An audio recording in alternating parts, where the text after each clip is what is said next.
Hello guys, कैसे हो आप सब। तो गाइस, आज के सेशन के अंदर फिर से मैं आपको मैथ्स और रीजनिंग के अच्छे क्वेश्चन करवाने वाला हूँ। और अगर आप सीजीएल 2023 देने वाले हो तो प्लीज़ इस वीडियो को देखना। इसका कितना बेनिफिट है आपको एग्जाम के अंदर समझ में आएगा। ठीक है। तो सबसे पहला सवाल आज का ये रहा आपके सामने। ये सारे क्वेश्चंस वो हैं जो कि सीआरपीएफ एचसीएम के एग्जाम में आए हैं और एकदम लेटेस्ट क्वेश्चंस ही हैं। ठीक है। इन सभी क्वेश्चंस का लेवल काफी अच्छा है। जैसे इस क्वेश्चन को आप लोग देखो, इससे आप लोग डेविएशन लगाना अच्छे से समझ जाओगे। गिवन क्या क्वेश्चन में आपको कि एक ग्रुप है लोगों का जिसका एवरेज वेट था 66 किलोग्राम। अब उसमें से 2 लोग चले गए और 3 लोग आ गए। ठीक है, जिनके वेट डिफरेंट थे। तो अब जो एवरेज है वो 1.5 से इंक्रीज कर गया है। तो स्टार्टिंग में कितने लोग थे ये आपको बताना है। अब इसको करने का सबसे फास्ट तरीका जो मेरे हिसाब से है वो मैं आपको बताने वाला हूँ। सबसे पहले जो लोग चले गए आप इनका समेशन करो। अगर मैं इनका समेशन करता हूँ तो कितना होगा, जो लोग चले गए उनका समेशन कितना आया। ये आपका हो गया 120 और एक यानी कि 121 किलोग्राम। अब जो लोग आए हैं उनका समेशन कर लो कितना है। यहाँ पर मैं देख रहा हूँ कि 78.8 और 67.2, ये हो जाएगा 145 और एक 146, 146 और 65, 146 और 65, ये आपका हो गया 211 किलो। तो मुझे यहाँ पर सीधे दिख रहा है कि जो डिफरेंस आया वो कितने का, क्या 90 किलोग्राम का आया। ठीक है, 90 केजी का क्या है डिफरेंस है। अब यार ये सोचो कि इसके रेस्पेक्ट में जो इधर मेरे पास था 66 किलोग्राम, उसके रेस्पेक्ट में कितना एक्स्ट्रा है। जो एक्स्ट्रा है वो आपने बोला कि 24 केजी है। ठीक है। अब ये जो एक्स्ट्रा है ये कैसे डिवाइड हुआ होगा, ये एक्स्ट्रा कैसे डिवाइड हुआ होगा। जो इंक्रीज है वेट में वो है 1.5। अब ये इंक्रीज कितनों पर आया, इंक्रीज ये कितनों पर आया। पहले अगर n लोग थे तो 2 लोग गए और 3 आए, यानी कि एक एक्स्ट्रा आदमी आ गया, यानी कि n+1। तो ये क्वेश्चन बनी। ठीक है, इसको काट लो यहाँ पर। ये कितनी बार चला जाएगा, 16 बार। तो n बराबर 16 माइनस 1 यानी कि 15। देखो ये इस क्वेश्चन को करने का सबसे अच्छा सॉल्यूशन है और इससे फास्ट आप इस क्वेश्चन को नहीं कर सकते। ठीक है। अगला क्वेश्चन ये है आपके सामने और ये वो सवाल है जो आप पहले कई बार देख चुके होंगे। ठीक है। तो कई बार जब आप क्वेश्चन को देख चुके हो, आपको डेटा उसका पहले से याद है, तो आप क्वेश्चन को और जल्दी कर सकते हो। जैसे अगर मैं एग्जाम में होता तो मैं इस क्वेश्चन को कैसे कर रहा होता, मैं देख रहा होता कि रफली डिस्काउंट कितना है। अगर 800 की चीज लगभग 600 से थोड़ी ज्यादा पर बेची जा रही है तो मुझे दिख रहा है यार कि 25% का डिस्काउंट है। इनफैक्ट 25 से थोड़ा कम है क्योंकि यहाँ पर 612.5 है। ठीक है। तो 25% से कम डिस्काउंट थोड़ा सा मिल रहा है। ठीक है। तो वही बात है कि आप यहां पर समझ गए कि जो एक डिस्काउंट था एक्स वो कितने का था, 12.5% का। क्योंकि तभी तो आपने 12.5 और 12.5 करके उसमें से इनका प्रोडक्ट माइनस करा है। ठीक है, तभी तो थोड़ा सा कम डिस्काउंट आपको मिला है। तो जब 2x का आप दे दोगे तो वो 25% बन जाएगा और 800 की चीज डायरेक्ट 600 में आ जाएगी।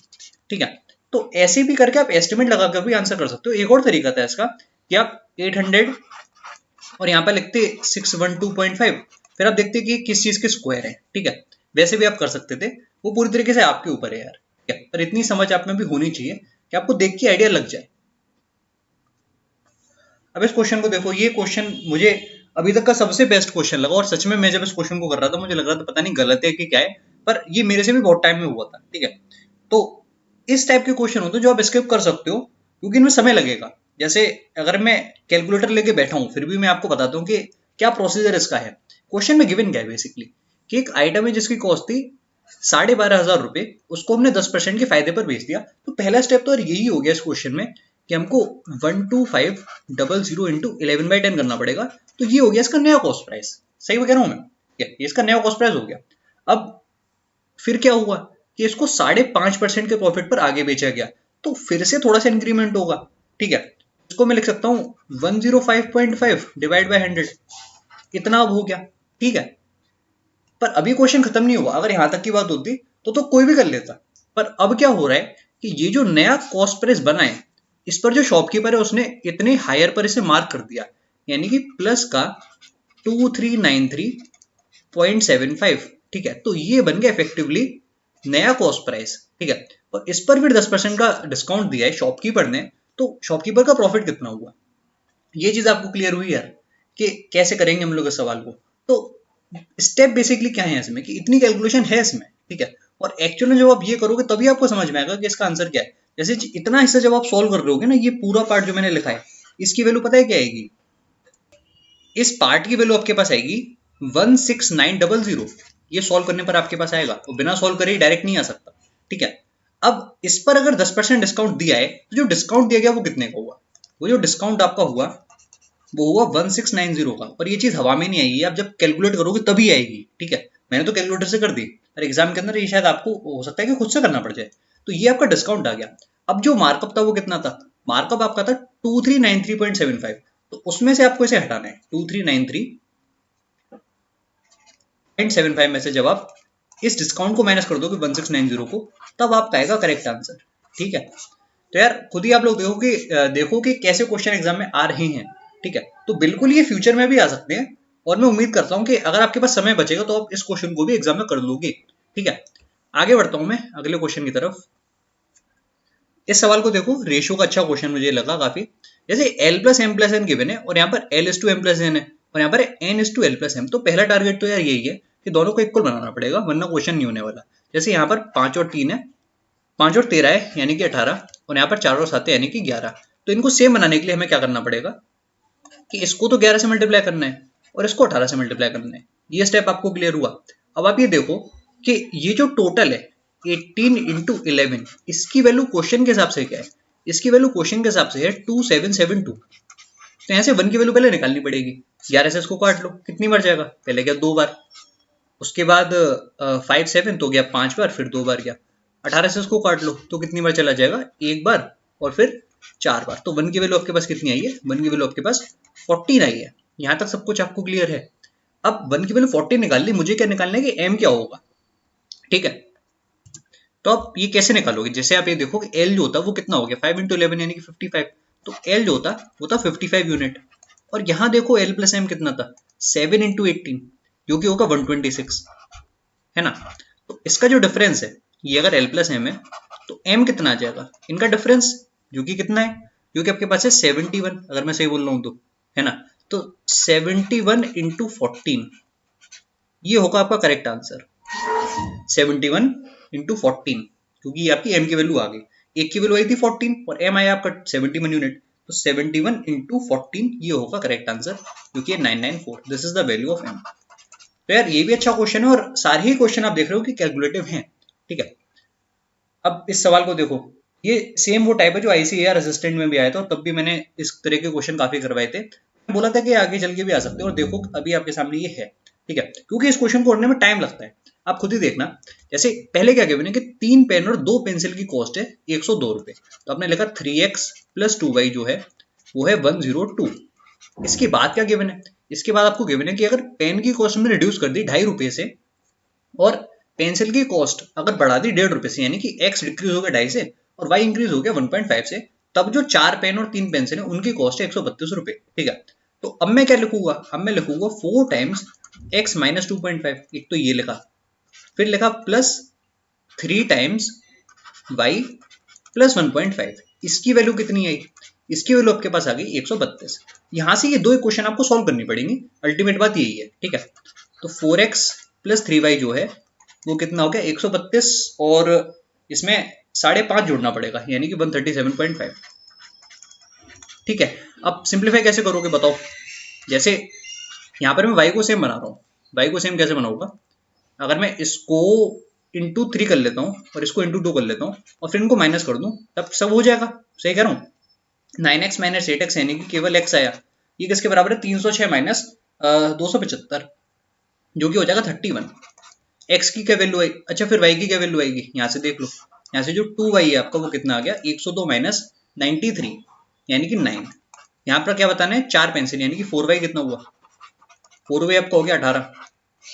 ठीक है, 4y आपका हो गया 18, और 5x कितना हो जाएगा 155, तो 155 और 18 आपका आंसर आ गया 173।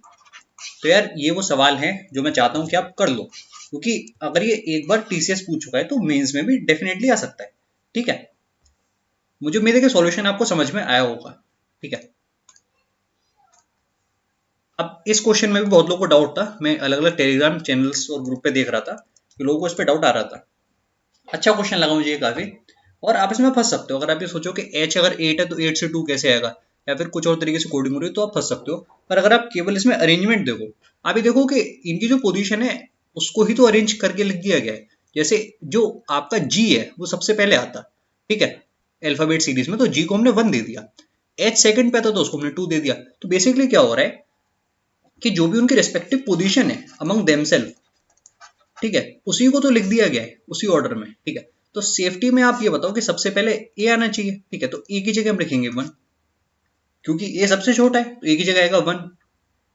अब ए के बाद ई आएगा, यहाँ पर मैं लिखूंगा 2, उसके बाद एफ यानी कि 3, टी एस वाई तो एस पहले आ जाएगा, टी उसके बाद यानी कि 5, और वाई सबसे लास्ट में दूसरी जगह 6। तो ये आपका करेक्ट कोड हो गया। तो कई बार हो सकता है कि क्वेश्चन आसान हो, पर आप उसको जैसे देख रहे हो उसी चीज में फॉल्ट हो, ठीक है। तो अगर आप क्वेश्चन को सही से देख पा रहे हो तो आप उसको कर भी लोगे, ठीक है। और कोई भी फिक्स रूल नहीं होता कि कोडिंग डिकोडिंग में ऐसे ही जो आपको अप्रोच की तरह जाना है, जैसा आपको वहां पर दिख रहा हो, जो चीज आपको क्लिक करे वैसे ही आपको करना पड़ेगा, ठीक है। हाँ, ये चीज और मुझे बतानी थी कि ये वो क्वेश्चंस हैं जो कि हर एक शिफ्ट के अंदर काफी सारे मैं देख रहा हूँ, ठीक है। तो इनकी भी आपको प्रैक्टिस करनी है। ये 3 क्वेश्चन मैं आपको दे रहा हूँ, 1, 2 और 3। इनका आप लोग जो भी लॉजिक होगा वो मुझे कमेंट बॉक्स में बताओगे, तीनों क्वेश्चन का, ठीक है, 1, 2 एंड 3 का। देखते हैं कि कितने कमेंट आते हैं और कितने लोग सीरियसली वीडियो को देखते हैं, ठीक है। अच्छे क्वेश्चन से काफी हैं और इनमें सोचने में आपको हो सकता है कि काफी समय भी लगे। इन सभी पेयर्स में आपको बताना है कि कौन सा डिफरेंट है फ्रॉम द अदर 3। हाँ, इस तरह के क्वेश्चन में आ रहे हैं। देखो वैसे ये वाले जो क्वेश्चन थे ना, ये बैंकिंग में आते थे और बैंक प्री के जो पेपर्स होते थे उनमें ये क्वेश्चन ज्यादा आते थे, पर यहाँ पर भी ये पूछे जा रहे हैं, ठीक है। तो इनको भी कवर करना इंपॉर्टेंट है। और इनमें क्या अप्रोच होना चाहिए ये मैं आपको बता देता हूँ। और अगर ये चीज ना लिखी होती तब क्या करना होता है वो बताता हूँ। देखो बेसिकली पहले हो क्या रहा है कि एक वर्ड आपको गिवन है यूनिवर्सल,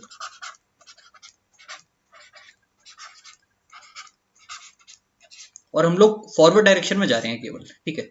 ऐसे हमने एरो बना लिया, ठीक है। अब अगर ये चीज पहले ना गिवन होती है, ये मैं आपको बता दूं, consider counting in the forward direction only, तो आप बैकवर्ड डायरेक्शन में भी देखते, पर क्योंकि यहाँ पर गिवन है तो केवल आपको फॉरवर्ड डायरेक्शन देखनी है। अब बेसिकली यहाँ पर करना क्या होता है कि नॉर्मल जो अल्फाबेट सीरीज है उसमें जो लेटर्स के बीच में जितना गैप है, अगर वही गैप यहाँ पर दिख रहा है तो एक आपको काउंट कर लेना है, और ऐसे काउंट कर करके टोटल कितने पेयर बने ये आपको बताना है, ठीक है।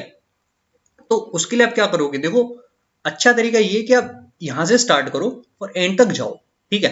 और क्योंकि फॉरवर्ड डायरेक्शन ही देखना है तो इतना सोचने की जरूरत नहीं है।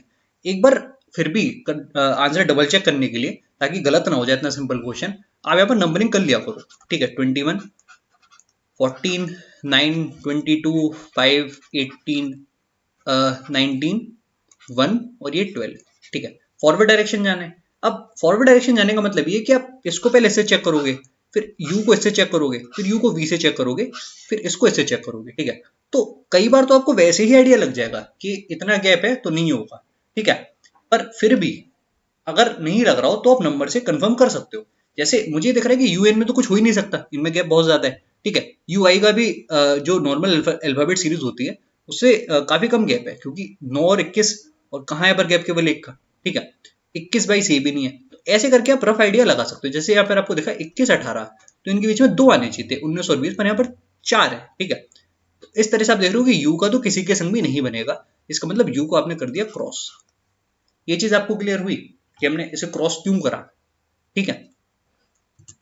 इसके बाद हम लोग आ गए एन पर, ठीक है। अब एन के लिए आप लोग देखो, यहाँ पर कुछ भी नहीं है, कुछ भी नहीं, कुछ भी नहीं। 15, 16, 17, 18, तो आर और 8, आर सॉरी आर और एन ये एक पेयर बन गया, तो आपने एक यहाँ पर लिख दिया, ठीक है। अब आगे देखो, आगे कोई फायदा नहीं है, ठीक है। हम लोग आई के लिए काउंट करेंगे, तो आई के लिए अगेन कुछ भी नहीं है यहाँ पर, ठीक है। इस पर हमने क्रॉस लगा दिया। वी से आप चेक करते हैं, तो वी के लिए अगर मैं देखूं 19, 20, 21, तो यहाँ मुझे दिख रहा है कि एक पेयर बन गया, ठीक है। तो मैंने यहाँ पर इसके नीचे एक लिख दिया। इसके बाद देखोगे आगे कोई फायदा नहीं है। 5, यहाँ पर भी कुछ नहीं है ई के लिए, और एक आपको ये दिख गया कि आर और एस कंसेक्यूटिव है, तो ये भी आपका एक पेयर बन गया, एक, ठीक है। तो कितने हुए आगे चेक करने की जरूरत है नहीं, दिख रहा है वैसे भी आपको।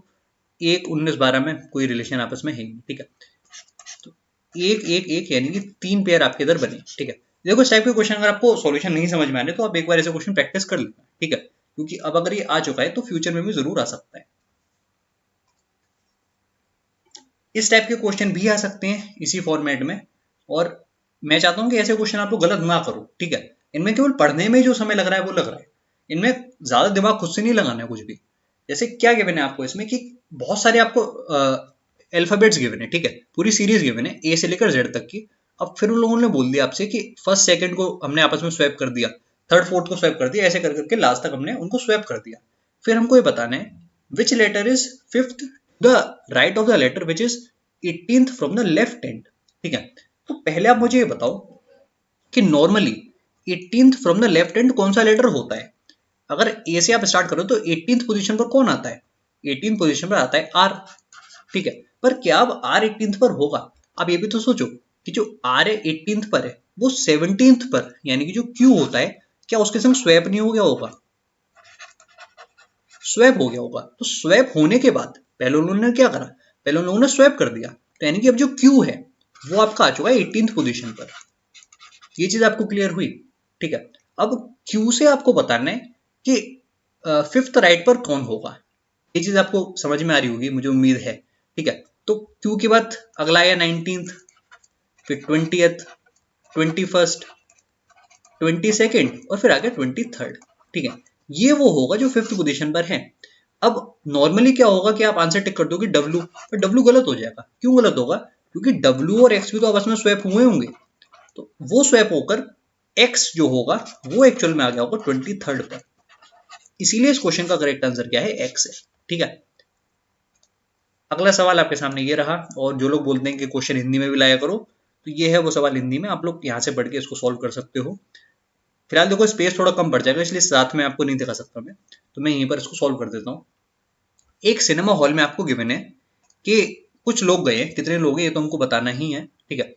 कुछ लोग हैं जो कि एक ही रो में और सब लोग नॉर्थ को फेस कर रहे हैं, ठीक है। अब जरूरी नहीं है that they are necessarily adjacent to each other as follows. क्या गिवन है आपको कि जो गोपाल है he is sitting at one of the ends and there are 2% between Gopal and Bipin, ठीक है।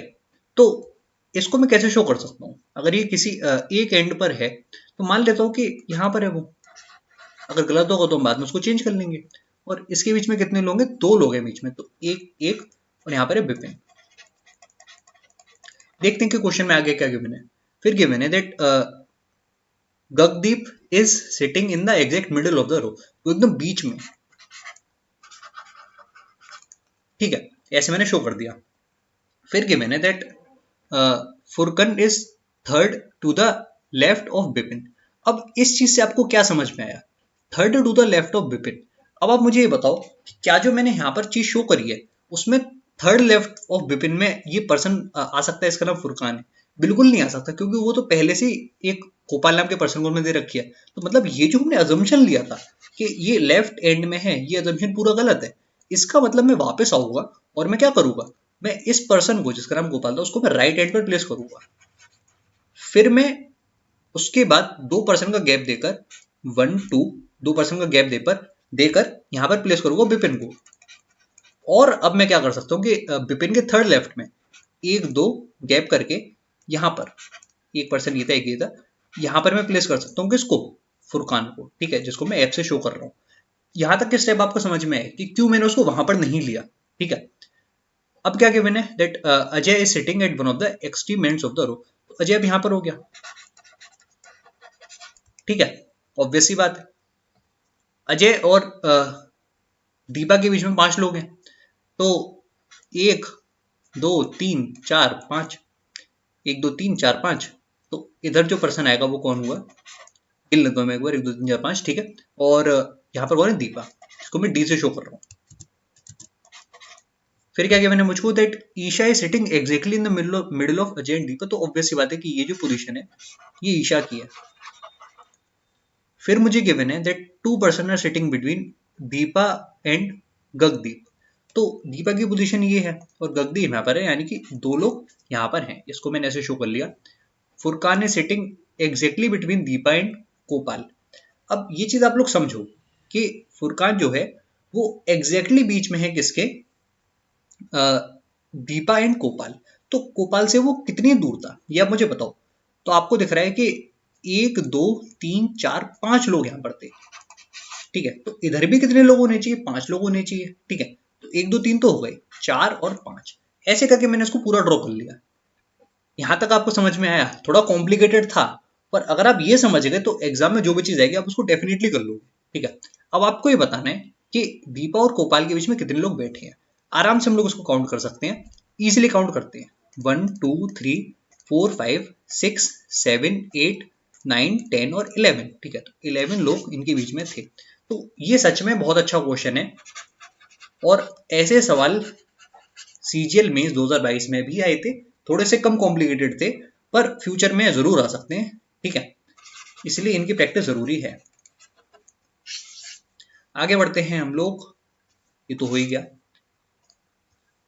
हाँ, इस क्वेश्चन को देख लो, इसमें कुछ भी खास नहीं है। ठीक है, यहाँ पर आपको दिख रहा है कि A B plus B C plus C A की वैल्यू कितनी है, 11/6 टाइम्स ए बी सी। ठीक है, यहाँ पर इसका स्क्वायर कर लो तो क्या मिल जाएगा, A square plus B square plus C square, जो कि गिवन है 14।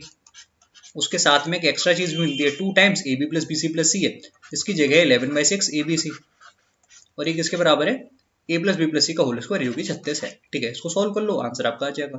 तो यहाँ दिख रहा है कि जो 11/3 टाइम्स ए बी सी है वो कितना है, 36 माइनस 14, जो कि हो जाएगा 22। ए बी सी की वैल्यू आ गई 6। वही घिसे पिटे क्वेश्चन है ये तो, इनमें कुछ भी खास नहीं है। ठीक है, हाँ, इस क्वेश्चन को देखो।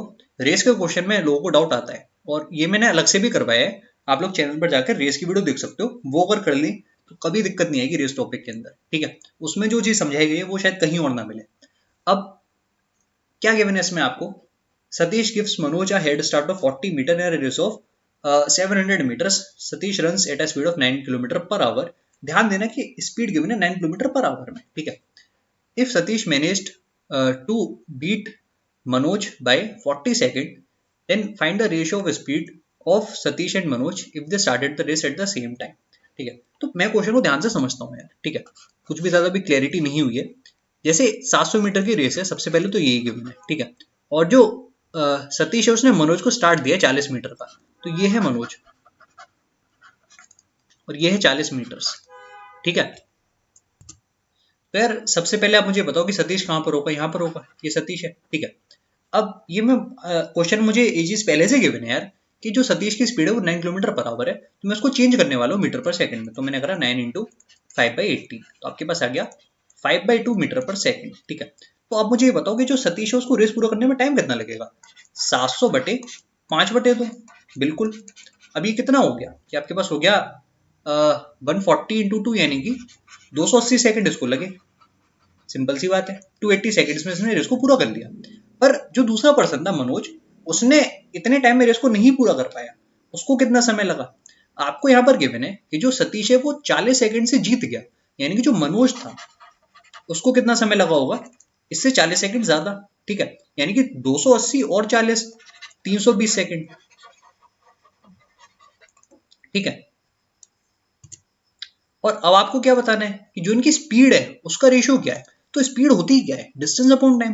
ठीक है, अब जो इसने डिस्टेंस कवर करा पर्सन था सतीश, वो कितना था 700, तो मैं यहाँ पे लिखूंगा 700 डिवाइडेड बाय जो उसको टाइम लगा। टाइम कितना था 280। ठीक है, इसका रेशियो मुझे लेना है किसके साथ, जो मनोज था। अब मनोज ने जो डिस्टेंस कवर करा वो कितना था, 660 ही तो था। ये इफेक्टिवली कितना बचा, 660 बचा यहाँ से यहाँ तक, डिवाइडेड बाय जो उसको टाइम लगा, जो मैं फाइंड कर चुका हूँ कि 320 सेकंड है। इसको मुझे सिंप्लीफाई करना है, और तो क्वेश्चन पूछे नहीं, जीरो से मैं फालतू का जीरो काट दूंगा। इसके अलावा मैं इसको इससे भी काट सकता हूँ, इस जीरो से मैंने इसको भी हटा दिया। ठीक है, और यहाँ पर अगर मैं इसको काटूंगा तो यहाँ रह जाएगा 10, यहाँ पर 4, और यहाँ पर हो गया अच्छा इसको फिर काट लो तो यहाँ पर कितना रह जाएगा, 8 रह गया। ठीक है, और इसको इससे काटा तो यहाँ पर 4 आ गया, यहाँ पर 33 आ गया। तो वही बात है कि 40:33 आपका डायरेक्ट यहाँ से आ गया। ठीक है, ये आपका आंसर है। तो बहुत अच्छा ये क्वेश्चन था, और मुझे उम्मीद है कि सॉल्यूशन आपको समझ में आया होगा।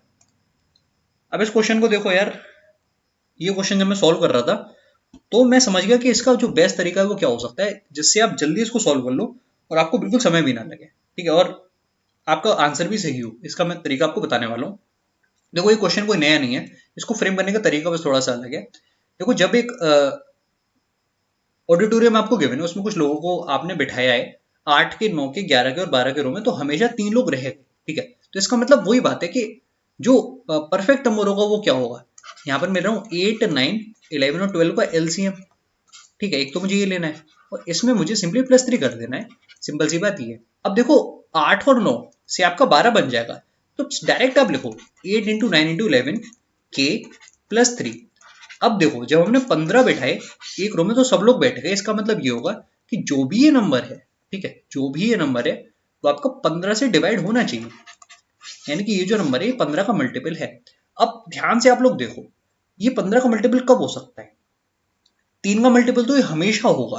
क्यों होगा हमेशा, क्योंकि 3 यहाँ पर प्लस हो रहा है और ये भी 3 का मल्टीपल है, तो 3 के 2 मल्टीपल आप ऐड करो तो आपको 3 का मल्टीपल मिलेगा ही मिलेगा। बस अब आप इसे 5 का मल्टीपल बनाना चाहते हो क्योंकि 3 इंटू 5 15, ठीक है, तो ये 5 का मल्टीपल कब बनेगा, इसके लिए मैं चेक करूंगा यूनिट डिजिट को। अगर मैं यूनिट डिजिट अच्छे से चेक कर लूँ तो ये क्वेश्चन तुरंत होगा। देखो जैसे यहाँ पर 9 इंटू 8 2, 2 इंटू 1 2, यानी कि 2k+3, ठीक है। अब ये चीज 5 का मल्टीपल कब हो सकती है, यूनिट डिजिट 5 ही तो होनी चाहिए या फिर 0 होनी चाहिए, ठीक है। इसका मतलब k को मैं या तो 1 ले सकता था तो काम बन जाता, इसके बाद में 5 ऐड करके यानी कि मैं k को 6 भी ले सकता हूँ तब 15 बन जाएगा। तो k की दो वैल्यूज मेरे पास है, या तो मैं 1 ले सकता हूँ या फिर 6, एंड सो ऑन आगे करके आगे चल के भी हो सकता है, ठीक है, 11 भी ले सकता हूँ एंड सो ऑन ऐसे करके। अब एक अगर मैं लूंगा, एक अगर मैं लूंगा तो वो 1000 से कम हो जाएगा और क्वेश्चन में साफ साफ बोला गया है कि 1000 से ज्यादा होना चाहिए, यानी कि करेक्ट आंसर क्या है 8 इंटू 9 इंटू 11 इंटू 6+3।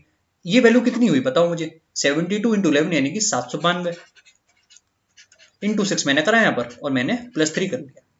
ये आपका आंसर होने वाला है, कितना आएगा ये चेक कर लेना आप लोग, ये आपका आ जाएगा 4755। तो यार ये क्वेश्चन था और मुझे सच में सही में क्वेश्चन काफी अच्छा लगा और मुझे उम्मीद है कि सॉल्यूशन भी आपको समझ में आया होगा, ठीक है। तो यार आज का सेशन यहीं तक था, उम्मीद है कि क्वेश्चंस आपको अच्छे लगे होंगे। बाकी टाइम पास करने वाले टीचर तो बहुत मिल जाएंगे जो पता नहीं दुनिया भर की क्या बात आपको बता देंगे, पर यही वो चीजें हैं जो सेक्शन 1 में आपके काम आएंगे। मैथ रीजनिंग के ऐसे ही सवाल आएंगे और इनमें ही बच्चे फंसेंगे, ठीक है, इसीलिए इनको पहले से कर दो। बाकी उम्मीद है कि आप लोग वीडियो को लाइक कर दोगे। Bye bye and take care.